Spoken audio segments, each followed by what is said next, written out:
ANMR ನ್ಯೂಸ್ಗೆ ಸ್ವಾಗತ. JDS ಸದಸ್ಯತ್ವ ಅಭಿಯಾನಕ್ಕೆ ಶಾಸಕ ಎಂ ಕೃಷ್ಣಾರೆಡ್ಡಿ ಚಾಲನೆ. ಮುಂಬರುವ ಚುನಾವಣೆ ಎದುರಿಸಲು ಪಕ್ಷದ ಬಲವರ್ಧನೆಗೆ ಒಲವು ತೋರಿದ ಜೆಡಿಎಸ್ ಸದಸ್ಯತ್ವ ನೋಂದಣಿ ಅಭಿಯಾನಕ್ಕೆ ಶಾಸಕ ಎಂ ಕೃಷ್ಣಾರೆಡ್ಡಿಯವರು ಇಂದು ಚಾಲನೆ ನೀಡಿದರು. ಸೋಮವಾರ ನಗರದ 31ನೇ ವಾರ್ಡಿನ ತಿಮ್ಮಸಂದ್ರದ BVM ಕಲ್ಯಾಣ ಮಂಟಪದಲ್ಲಿ ಹಮ್ಮಿಕೊಂಡಿದ್ದ ಸದಸ್ಯತ್ವ ನೋಂದಣಿ ಅಭಿಯಾನಕ್ಕೆ ಶಾಸಕರು ಚಾಲನೆ ನೀಡಿ, ಮುಂದಿನ 10 ತಿಂಗಳು ಸದಸ್ಯತ್ವ ನೋಂದಣಿ ಪ್ರಕ್ರಿಯೆ ನಡೆಯಲಿದೆ. ಪ್ರತಿ ತಾಲೂಕಿನಿಂದ ಹೆಚ್ಚಿನ ಸಂಖ್ಯೆಯಲ್ಲಿ ಸದಸ್ಯರನ್ನು ನೋಂದಣಿ ಮಾಡುವಂತೆ ಅವರು ಸೂಚಿಸಿದರು. ಕುಮಾರಸ್ವಾಮಿಯವರು ಮುಖ್ಯಮಂತ್ರಿಯಾಗಿದ್ದ ಸಮಯದಲ್ಲಿ ಅವರು ಸಲ್ಲಿಸಿದ ಹಲವಾರು ಜನಪರ ಯೋಜನೆಗಳ ಬಗ್ಗೆ ಜನರಿಗೆ ಮನವರಿಕೆ ಮಾಡಿಕೊಡುವಂತೆ ಕೋರಿದ ಶಾಸಕರು, ಕುಮಾರಸ್ವಾಮಿ ಮತ್ತೊಮ್ಮೆ ರಾಜ್ಯದಲ್ಲಿ ಅಧಿಕಾರಕ್ಕೆ ಬಂದು ಜನಸೇವೆ ಮಾಡಲು ಹೆಚ್ಚಿನ ಸದಸ್ಯತ್ವವನ್ನು ನೋಂದಣಿ ಮಾಡಿಸುವ ಮೂಲಕ ಪಕ್ಷದ ಸಂಘಟನೆಯನ್ನು ಮಾಡುವಂತೆ ಕೋರಿದರು. ಸದಸ್ಯತ್ವ ನೋಂದಣಿ ಕಾರ್ಯಕ್ರಮದಲ್ಲಿ ಹಲವಾರು ಮುಖಂಡರು ಮಾತನಾಡಿದರು.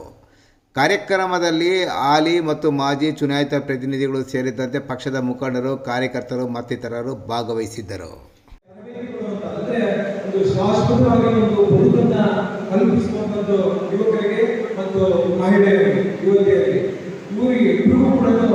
ಒಂದು ತರಬೇತಿಯನ್ನು ಕೊಡುವಂಥದ್ದು ಮತ್ತು ಶಾಶ್ವತವಾಗಿ ಅವರಿಗೆ ಬದುಕನ್ನು ಕಲ್ಪಿಸುವಂತಹ ಒಂದು ಉದ್ಯೋಗ ಕೊಡುವಂತಹ ಇದರ ಒಂದು ಅಡಿಯಲ್ಲಿ ಈ ಒಂದು ಕಾರ್ಯಕ್ರಮವನ್ನು ಕುಮಾರಣ್ಣ ಅವರ ಒಂದು ಪಂಚರತ್ನ ಕಾರ್ಯಕ್ರಮದಲ್ಲಿ ಇವತ್ತು ಮಾಡ್ತಾ ಇದ್ದಾರೆ. ಆ ಪಂಚರತ್ನ ಒಂದು ಕಾರ್ಯಕ್ರಮಗಳ ಬಗ್ಗೆ ನಮಗೆ ಬಹಳ ವಿವರಣೆಯಾಗಿ ಹೇಳ್ತಾರೆ. ಆ ಒಂದು ಶಿಕ್ಷಣವೇ ಆಧುನಿಕ ಶಕ್ತಿ ಎನ್ನುವಂಥದ್ದು. ಶಿಕ್ಷಣವೇ ಆಧುನಿಕ ಶಕ್ತಿ ಅಂದರೆ ಇವತ್ತು ಒಂದು ಗುಣಮಟ್ಟವಾದಂತಹ ಒಂದು ಶಿಕ್ಷಣ, ಒಂದು ಉತ್ತಮವಾದಂತಹ ಒಂದು ಶಿಕ್ಷಣ ಮತ್ತು ಒಂದು ವ್ಯವಸ್ಥಿತವಾದಂತಹ ಒಂದು ಶಿಕ್ಷಣ ರಾಜ್ಯದ ಇವತ್ತು ಮಕ್ಕಳಿಗೆ ಕಾಲೇಜಿರ್ಬೋದು, ಶಾಲೆಗಳಿರ್ಬೋದು, ಅಂದರೆ 1ರಿಂದ 50 ಡಿಗ್ರಿವರೆಗೂ ಕೂಡ ಇವತ್ತು ಎಲ್ಲರಿಗೂ ಕೂಡ ಉತ್ತಮವಾದಂತಹ ಒಂದು ಶಿಕ್ಷಣ, ಗುಣಮಟ್ಟವಾದಂತಹ ಒಂದು ಶಿಕ್ಷಣ, ವ್ಯವಸ್ಥಿತವಾದಂತಹ ಒಂದು ಶಿಕ್ಷಣವನ್ನು ಉಚಿತವಾಗಿ ಕೊಡಬೇಕು ಅನ್ನುವಂತಹ ಪಂಚರತ್ನ ಕಾರ್ಯಕ್ರಮಗಳಲ್ಲಿ ಮೊದಲನೇದಾಗಿ ಈ ಒಂದು ಯೋಜನೆ. ಎರಡನೇದು ಇವತ್ತು ರೈತ ಒಂದು ಚೈತನ್ಯ ಅನ್ನುವಂಥದ್ದು. ಅಂದರೆ ಇವತ್ತು ರೈತ ಚೈತನ್ಯ ಅನ್ನುವಂಥ ಒಂದು ಕಾರ್ಯಕ್ರಮ. ಈ ಕಾರ್ಯಕ್ರಮದಲ್ಲಿ ಒಂದು ಕೃಷಿ ಪದ್ಧತಿಯಲ್ಲಿ ಹೊಸ ತಂತ್ರಜ್ಞಾನದ ಒಂದು ಪದ್ಧತಿ ಮತ್ತು ಇವತ್ತು ಇಸ್ರೇಲ್ ಮಾದರಿಯಲ್ಲಿ ಇರ್ತಕ್ಕಂಥ ಒಂದು ಪದ್ಧತಿ. ಅಂದರೆ ಇವತ್ತು ಮಾರುಕಟ್ಟೆಯಲ್ಲಿ ನಮ್ಮ ರೈತರು ಬೆಳೆಯುವಂಥ ಬೆಳೆಗಳಿಗೆ ಒಂದು ಶೇಖರಣ ಒಂದು ಆ ಒಂದು ಏನು ಒಂದು ಶೇಖರಣ ಒಂದು ಮಾಡುವಂತಹ ಒಂದು ಕೊಠಡಿಗಳನ್ನು ಮಾಡುವಂಥದ್ದು. ಅದರ ಜೊತೆಗೆ ಇವತ್ತು ನಾವು ರೈತರು ಬೆಳೆತಕ್ಕಂಥ ಒಂದು ಬೆಳೆಗಳಿಗೆ ಒಂದು ಮಾರುಕಟ್ಟೆ ವ್ಯವಸ್ಥೆ, ಒಂದು ಸುಸಜ್ಜಿತವಾದಂತಹ ಒಂದು ಮಾರುಕಟ್ಟೆ ವ್ಯವಸ್ಥೆ. ಮತ್ತು ಇವತ್ತು ಆರೋಗ್ಯ ಬೇರೆ ಬೇರೆ ಕಾರಣಗಳಿಂದ ಅಧಿಕಾರ ಕೊಟ್ಟಿಲ್ಲ ಅಂತ ಹೇಳಿ ಭಾರತೀಯ ಜನತಾ ಪಕ್ಷ ಅಧಿಕಾರಕ್ಕೆ ಬಂತು. ಆದರೂ ಕುಮಾರಣ್ಣವರು ಕೊಟ್ಟಿರ್ತಕ್ಕಂಥದ್ದು ಇವತ್ತು ವಿರೋಧ ಪಕ್ಷದಲ್ಲಿರ್ತಕ್ಕಂಥ ಶಾಸಕರು ಕೂಡ ಇವತ್ತು ಹೇಳಿದ್ದಾರೆ. ಕುಮಾರಸ್ವಾಮಿ ಅವರು 2006ರಿಂದ 2008ರವರೆಗೂ ಕೊಟ್ಟಿರ್ತಕ್ಕಂಥ ಕಾರ್ಯಕ್ರಮಗಳು ಯಾರೂ ಕೂಡ ಮರೆಯಲಾಗಲಿಲ್ಲ ಅಂತ ಮಾತನಾಡಿದ್ದಾರೆ.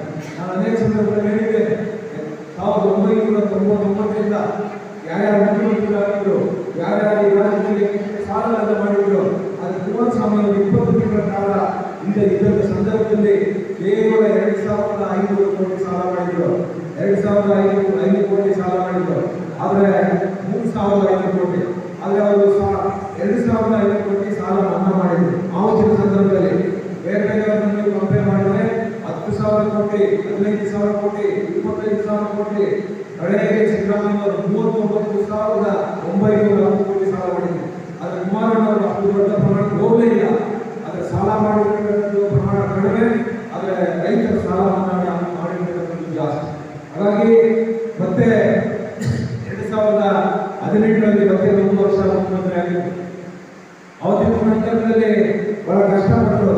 ಕಾಂಗ್ರೆಸ್ನಿಂದ ಯಾರ್ಯಾರು ಏನೇನು ಮಾಡಿದ್ರು ಅನ್ನೋದು ಮಾಧ್ಯಮಗಳಲ್ಲಿ ಮಾಡಿದ್ದಾರೆ. ಆದರೆ ಅವರಿಗೆ ಎಲ್ಲವನ್ನೂ ನಾವು ಹೇಳೋದು ಬೇಡ.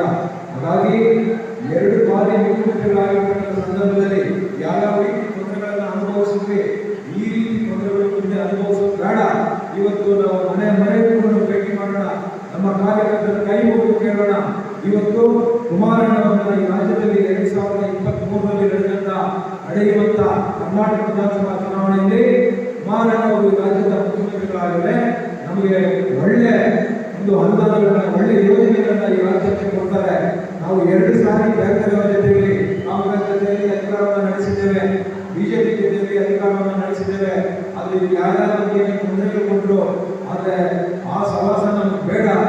ಕಾಂಗ್ರೆಸ್ ಜೊತೆಯಲ್ಲಿ ಹೋಗೋದು ಬೇಡ, ಬಿಜೆಪಿ ಜೊತೆಯಲ್ಲಿ ಹೋಗೋದು ಬೇಡ, ನಾವೇ ಇಂಡಿವಿಜುವಲ್ ಆಗಿ ಸರ್ಕಾರ ರಚನೆ ಮಾಡೋಣ ಅಂತ ಹೇಳಿ ಇವತ್ತು ಯೋಜನೆಗಳನ್ನ ರೂಪಿಸಿದ್ದಾರೆ. ಬಹುಶಃ ಯಾಕಂದ್ರೆ ಆ 2 ಬಾರಿ ಎಷ್ಟು ನೋವು ಬಿಟ್ಟಿದ್ದಾರೆ, ಎಷ್ಟು ತೊಂದರೆ ಆಗಿದೆ. ಆದರೆ ಕುಮಾರಣ್ಣವರು ಎಲ್ಲರೂ ಕೂಡ ಒಳ್ಳೇದು ಮಾಡಲಿಕ್ಕೆ ಆಗಲಿಲ್ಲ, ಕಷ್ಟ ಆಗ್ತಾ ಇತ್ತು. ಹಾಗಾಗಿ ಈ ಸಾರಿ ಬರುವಂತ ಚುನಾವಣೆಯಲ್ಲಿ ಕುಮಾರಣ್ಣವರು ರಾಜ್ಯದ ಮುಖ್ಯಮಂತ್ರಿಗಳಾದರೆ ಯಾವ್ಯಾವ ರೀತಿ ಯೋಜನೆಗಳನ್ನ ಕೊಡಬಹುದು ಅಂತ ಈಗಾಗಲೇ ಒಂದು ಸಣ್ಣದಾಗಿ ಒಂದು ಪ್ರಣಾಳಿಕೆಯನ್ನ ಮಾಡಿದ್ದಾರೆ. ನಮಗೆ ಸದಸ್ಯತ್ವ ಮಾಡಲಿಲ್ಲ, ಅದನ್ನು ನಾವು ಕೇಂದ್ರ ಚುನಾವಣಾ ಆಯೋಗಕ್ಕೆ ನಾವು ಬಳಸಲಿಲ್ಲ ಅಂತ ಹೇಳಿದ್ರೆ ನಮ್ಮ ಪಕ್ಷದ ಚಿಹ್ನೆ ಕಳ್ಕೊಳ್ತೀವಿ. ನಾವು ಯಾವಾಗಲೂ ಚುನಾವಣೆ ಗೆಲ್ಲಬೇಕಂದ್ರೆ ನಮ್ಮ ಪಕ್ಷದ ಚಿಹ್ನೆ ಇರಲಿಲ್ಲ, ನಮಗೆ ಕಷ್ಟ ಆಗುತ್ತೆ.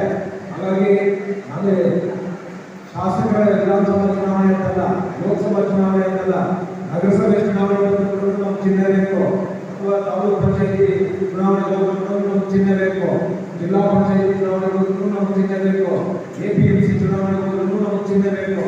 ಚಿಹ್ನೆ ಬೇಕಾಗಿದ್ದರಿಂದ ನಮಗೆ ಇಷ್ಟು ಸದಸ್ಯತ್ವ ಇರಲೇಬೇಕು ಅನ್ನುವಂಥ ಒಂದು ಮಾರ್ಗಸೂಚಿ ಚುನಾವಣಾ ಆಯೋಗದಿಂದ ಬಂದಿರೋದ್ರಿಂದ ನಾವು ಜರೂರಾಗಿ ಮುಂದಿನ 6ನೇ ತಾರೀಕು ಒಳಗೆ ನಾವು ನಮ್ಮ ರಾಜ್ಯದ ಅಧ್ಯಕ್ಷರಿಗೆ 10,000 ರಿಂದ 12,000 ಸದಸ್ಯತ್ವ ಇರತಕ್ಕಂಥ ಬುಕ್ಗಳನ್ನು ನಾವು ಕಳಿಸಿದ್ರೆ ಇನ್ನೂ ಬೇರೆ ಬೇರೆ ರಾಜ್ಯದ ಕ್ಷೇತ್ರಗಳಿಂದ ಬಂದಂಥ ಎಲ್ಲವನ್ನು ಕೂಡ ನಾವು ಚುನಾವಣಾ ಕೇಂದ್ರ ಚುನಾವಣಾ ಆಯೋಗಕ್ಕೆ ಕಳಿಸ್ತಾರೆ. ನಮ್ಮ ಚಿಹ್ನೆ ಉಳ್ಕೊಳ್ಳುತ್ತೆ, ನಾವು ಕೂಡ ಮುಂದಿನ ಚುನಾವಣೆಗಳನ್ನು ನಡೆಸಲಿಕ್ಕೆ ಅನುಕೂಲ ಆಗ್ತದೆ. ಆ ದೃಷ್ಟಿಯಿಂದ ಎಲ್ಲರೂ ಕೂಡ ಮಾಡಬೇಕು ಅಂತ ವಿನಂತಿಯನ್ನು ಮಾಡ್ತಾರೆ. ಈಗ ವೇದಿಕೆ ಬಹಳ ನಮ್ಮ ಮುಖಂಡರು ಎಲ್ಲರೂ ಕೂಡ ಬಹಳ ಸುದೀರ್ಘವಾಗಿ ಯಾವ ರೀತಿ ಸಂಘಟನೆ ಮಾಡಬೇಕು, ಏನು ಮಾಡಬೇಕು ಅನ್ನೋದನ್ನ ಹೇಳಿದ್ದಾರೆ. ನಮಗೆ ನಾವು ಯಾಕೆ ಕುಮಾರಣ್ಣವರನ್ನ ಮುಖ್ಯಮಂತ್ರಿಗಳನ್ನ ಮಾಡಬೇಕು ಅನ್ನುವಂಥ ವಿಚಾರಗಳನ್ನು ಬಹಳ ನಮ್ಮ ಮುಖಂಡರು ಹೇಳಿದ್ದಾರೆ.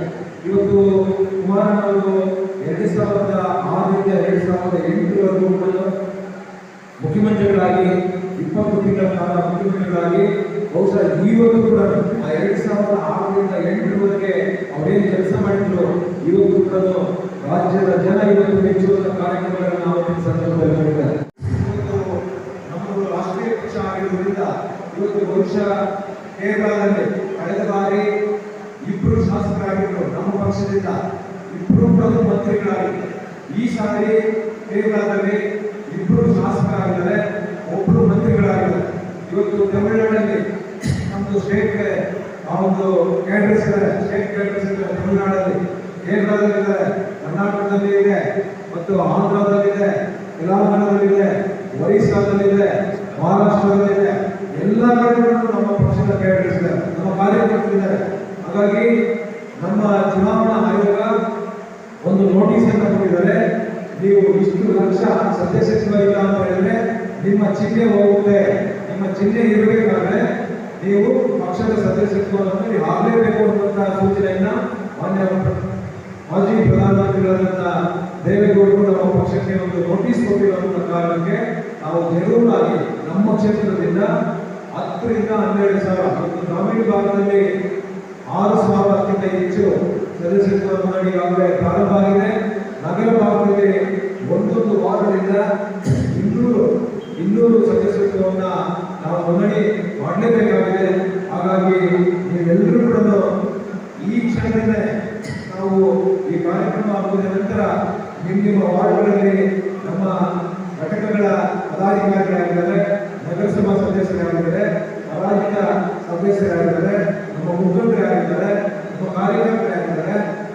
ಅವರೆಲ್ಲರನ್ನು ಒಗ್ಗೂಡಿಸಿಕೊಂಡು ನೀವು 3 ದಿವಸ ಒಂದೊಂದು ದಿವಸಕ್ಕೆ 50 ಸದಸ್ಯತ್ವವನ್ನು ಮಾಡಿದ್ರೆ 4 ದಿವಸಕ್ಕೆ 200 ಸದಸ್ಯತ್ವವನ್ನು ಮಾಡಬಹುದು. ನನಗೆ ಮುಂದಿನ 6ನೇ ತಾರೀಕು ಒಳಗಡೆ ನಗರ ಭಾಗದಿಂದ 6,000 ಸದಸ್ಯತ್ವ ಆ ಬುಕ್ಗಳನ್ನು ಏನಿತ್ತು ನಗರ ಭಾಗದ ನಮ್ಮ ಅಧ್ಯಕ್ಷರಿಗೆ ಜವಾಬ್ದಾರಿಯನ್ನು ಕೊಟ್ಟಿದ್ದೇವೆ.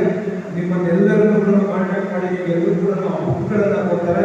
25 ಸದಸ್ಯತ್ವ ಚೀಟಿ ಇರ್ತಕ್ಕಂಥ ಒಂದೊಂದು ಬುಕ್ಕದು, ಅದರಲ್ಲಿ ನೀವು ಒಂದೊಂದು ವಾರ್ಡ್ಗೆ 8 ಬುಕ್ಗಳನ್ನು ಮಾಡಿಕೊಡಬೇಕು ಅನ್ನೋ ಮಾತನ್ನ ಈ ಸಂದರ್ಭದಲ್ಲಿ ಹೇಳಿಕೆ ನಾನು ಬಯಸ್ತೇನೆ.